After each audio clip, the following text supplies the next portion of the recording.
নমস্কাৰ সকলোলৈকে কাতি বিহুৰ আন্তৰিক শুভেচ্ছা জ্ঞাপন কৰিলোঁ আৰু সকলোৱে জানে আমাৰ বাপতিসাহোন কাতি বিহুৰ লগতে যেটো লক্ষীৰ কাৰণে হয় আৰু আমি পথাৰত ছাদবাৰি দিবলৈ আহিলোঁ লগতে বন্তিও দিলোঁ আৰু ইমান ধুনীয়াকৈ চাওকচোন আৰু কাতি বিহুত যেতিয়া আপুনি পথাৰলৈ আহে ধান এঠুক হ'লেও ওলাবই সেইটো এটা কি বুলি কম প্ৰত্যেক বছৰে হয় তেনেকুৱা আৰু ধুনীয়াকৈ দিবলৈ আহিলোঁ ভিডিঅ' অকমান বনালোঁ আৰু আপোনালোকৰ ফালে এনে ধৰণৰ নিয়মবোৰ আছে নে নাই কমেন্টছ কৰিব ইয়া ধুনীয়াকৈ চাকি ধূপ লগাই ছাদবাৰি দিয়া নিয়মটো হ'ল সেৱা কৰি খুব ধুনীয়াকৈ আমি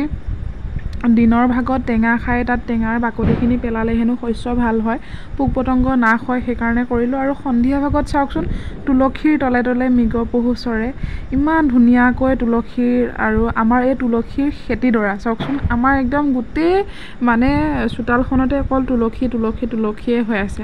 আৰু এই পথাৰৰ পৰিৱেশ খুব বেছি ভাল লাগে নহয়নে আৰু এনেকুৱা পৰিৱেশসমূহ দেখিলে ভালো লাগে আৰু গোটেই বছৰটোলৈ যিহেতু নাহে এনেকৈ ভিডিঅ' কৰি মেমৰি কৰি ৰাখি